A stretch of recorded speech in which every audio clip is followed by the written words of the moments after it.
누가복음 22장 14절에서 20절 말씀입니다.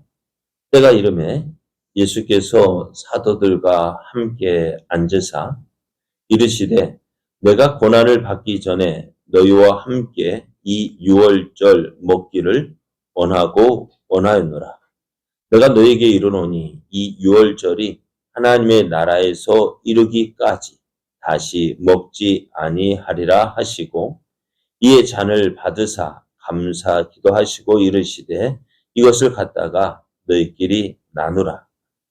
내가 너희에게 이르노니 내가 이제부터 하나님의 나라가 임할 때까지 포도나무에서 난 것을 다시 마시지 아니하리라 하시고 또 떡을 가져 감사 기도하시고 떼어 그들에게 주시며 이르시되 이것은 너희를 위하여 주는 내 몸이라.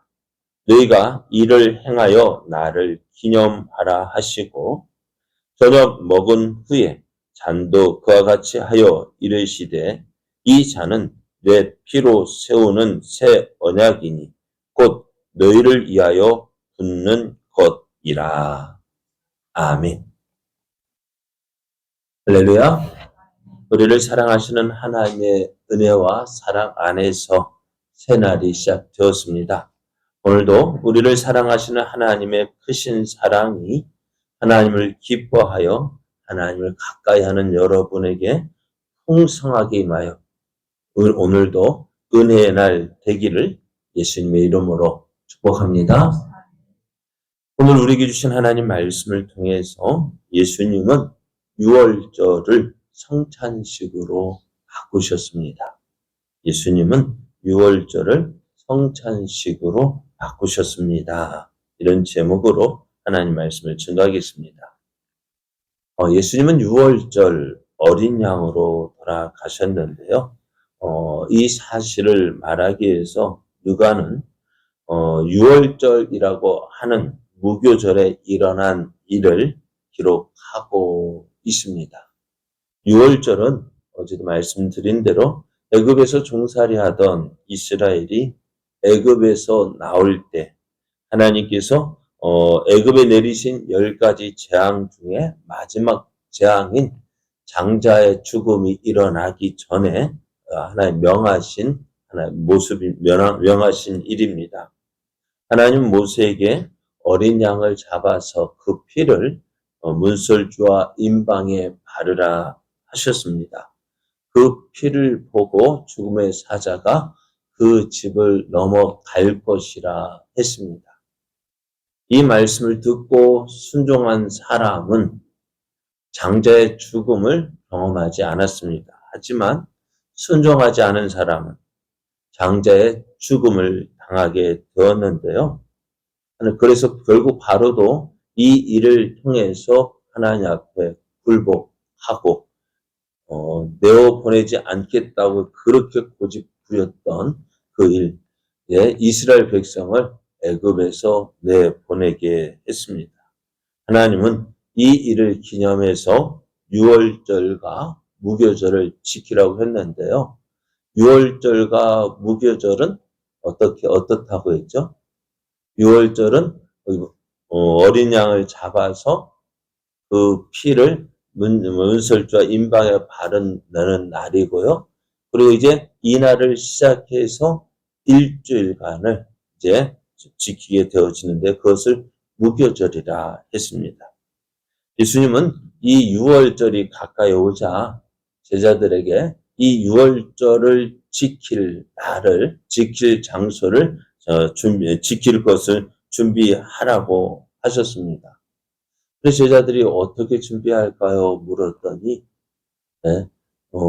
예수님께서요. 성 안으로 들어가면은 물 한 동이를 가지고 가는 사람을 만날 것인데 그 사람을 따라가서 집주인에게 말하면 준비된 방을 줄 것이다 했습니다.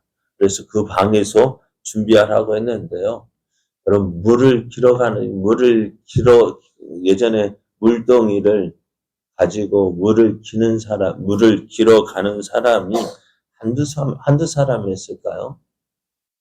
그죠? 그런데 어떻게 이 사람을 알아볼 수 있었을까요? 예수님은 그 당시 물을 기는 사람은 대부분이 누구일까요? 남자일까요? 여자일까요? 예? 안악들. 그렇죠. 여자들이 물 한 동이를 물을 기러 가는데요. 예수님 보실 때 말씀하신 이 사람은 여자가 아닌 남자였습니다. 그래서 성 안에 들어가면 쉽게 발견할 수 있었고, 그 사람을 따라가서 유월절을 준비할 수 있었는데요. 이처럼 예수님은 우리가 다 아시는 분이시다. 어떻게 그것을 알아맞출 수 있다? 어떻게 그것을 알아맞출 수 있었을까요? 제자들이 들어갈 때 어떻게 그 물을 길어가는 그 남자를 볼 것이고, 어떻게 아실까요? 영화에서 보면은요, 어떤 사람은 뭐 작전을 시작하죠. 어떤 사람 차로 딱 충돌하는 모습 나오잖아요. 그거 영화니까 가능한 것 같아요. 그죠? 우리가 일어날 때 그런 일이 일어날 수 있을까? 아마도 힘들 것 같아요. 영화니까 일어날 것 같고요. 오늘도 물 한 동이를 길어가는 이 일, 예수님이니까 이렇게 말씀하셨지, 어느 누구도 이렇게 말할 수가 없었을 거예요. 우리 제자들이 이제 유월절을 준비합니다.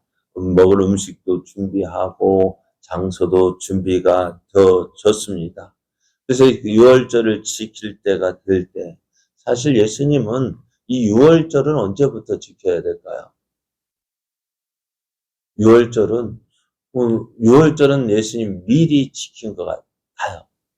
유월절에 유월절은 예수님께서 잡히시도 재판받아 죽으신 그날이 금요일이 유월절인데 미리 지킨 것을 볼 수가 있어요.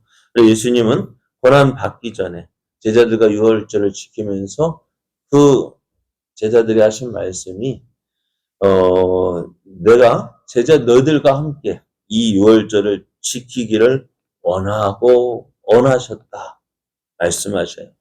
예수님은 제자들과 함께 이 유월절 지키기를 원하셨어요.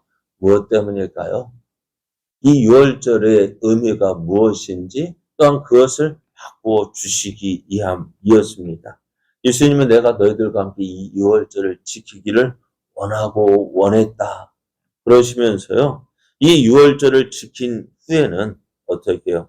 이 유월절이 하늘에서 이루어지기까지 다시는 이 유월절을 지키지 못할 것이다. 유월절 음식을 다시 먹지 않을 것이다. 라고 하셔요. 이 말씀이 무슨 말씀일까요?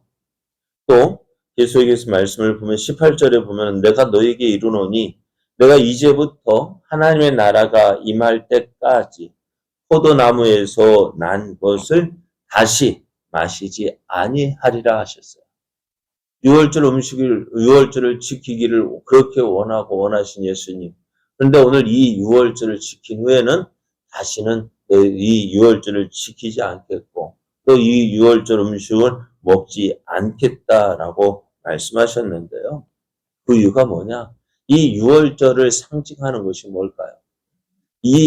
구약에서는 그 구약에서 보여진 것이 어떻게 보면 우리에게 그림자로 보여주었고 이제 그 실체이신 예수님이 오셔서 그것을 실체를 보여주시는 것인데요.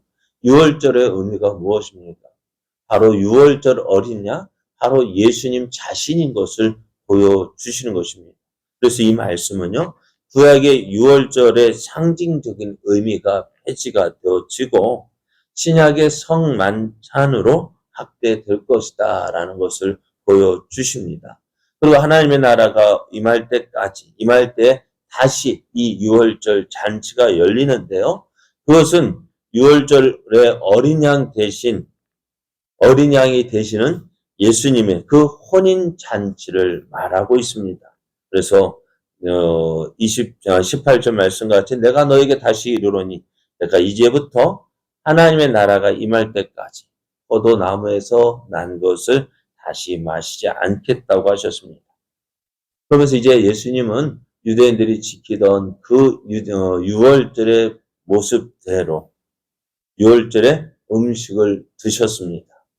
제자들에게 음식을 나누어 주시고 또 순서에 따라서 떡을 포도주를 나누어 주고 순서에 따라 또 떡을 나누어 주셨는데요. 오늘 이제 떡을 떼어 주시면서 이 떡의 의미를 무엇인지를 말씀해 주셔요. 19절을 보면은 또 떡을 가져 감사 기도를 하시고 떼어 그들에게 주시며 이르시되 이것은 너희를 위하여 주는 내 몸이라. 너희가 이를 행하여 나를 기념하라 하셨습니다. 예수님이 떡을 나눠 주셨어요. 그리고 이 떡의 의미가 무엇인지를 말씀해 주셨는데요. 예수님께서 나눠주신 그 떡, 그것은 너희를 위하여, 바로 우리를 위하여 주는 예수님의 몸이라고 하십니다. 그리고 이 떡을 먹을 때 나눠 먹음으로 예수님, 우리를 위하여서 살찌고 피 흘려 죽으신 그 예수님을 기념하라고 하셔요. 계속해서 예수님은 잔을 나눠 주셨는데요. 그 잔도 예수님께서 이렇게 말씀하셔요. 저녁 먹은 후에 잔도 그와 같이 하여 이르시되 이 잔은 내 피로 세우는 새 언약이니 곧 너희를 위하여 붓는 것이라 하셨습니다. 예수님께서 제자들과 함께 유월절을 지키시면서 이제 이 유월절이 우리를 구원하시기 위한 예수님이라는 사실을 보여주고 계십니다. 그래서 예수님은 너희를 위하여 주는 내 몸, 너희를 위해서 붓는 피, 너희를 위하여 붓는 피라고 말씀하셨어요.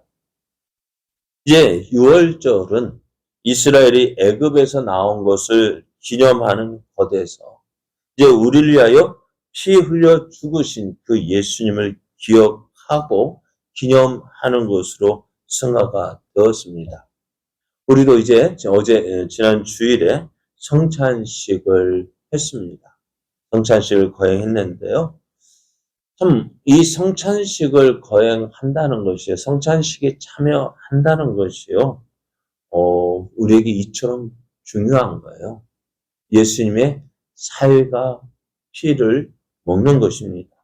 살과 피를 먹음으로 예수님과 우리가 하나로 연합되어지는 것을 의미합니다.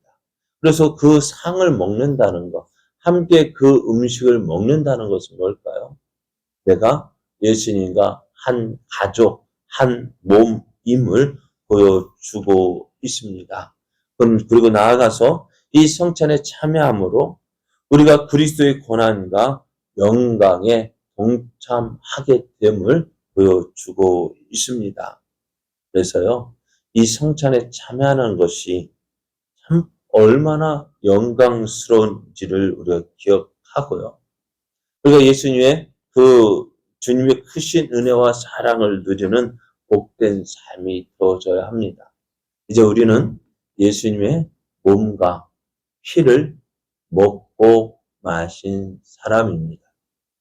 그러면 이제 이 예수님의 피와 몸과 피를 먹은 우리들, 예수님과 하나 된 우리들, 이제 우리는 어떻게 살아야 될까요? 우리는 이제 우리 안에서 이제 우리를 통해서 역사하시는 그 하나님의 크신 은혜와 사랑, 그 사랑을 받은 자로서의 삶을 살아야 합니다. 예수님을 믿기 이전의 삶을 살아가는 것이 아니라 어때요? 예수님이 나의 구주가 되심을 믿는 그것을요, 나의 삶 속에서, 생활 속에서 보여주는 삶, 그것이 정말 우리가 주님의 몸과 피에 참여한 자의 모습이 아닐까요? 그래서 이제 우리는 이제 주님, 우리가 어떻게 살아야 될까요? 주님, 내가 나의 삶 속에서 어떻게 하면 주님의 몸에 동참한 사람, 주님과 연합한 자로 살아갈 수 있습니까? 우리가 주님께 묻고 그 주의 인도하심을 구하며 또 그 인도하심에 순종하며 살아가는 것이 우리들의 마땅한 모습인 것입니다. 이제 우리의 삶이요. 이제 주님의 몸과 주님의 피에 동참한 자로서 이제 주님을 기쁘시게 하는 사람, 또 주의 그 은혜에 참여한 자로서의 삶을 살아가는, 그라여 하나님의 영광을 나타내고 또 하나님의 크신 뜻을 이루어가는 복된 삶 되기를 예수님의 이름으로 축복합니다.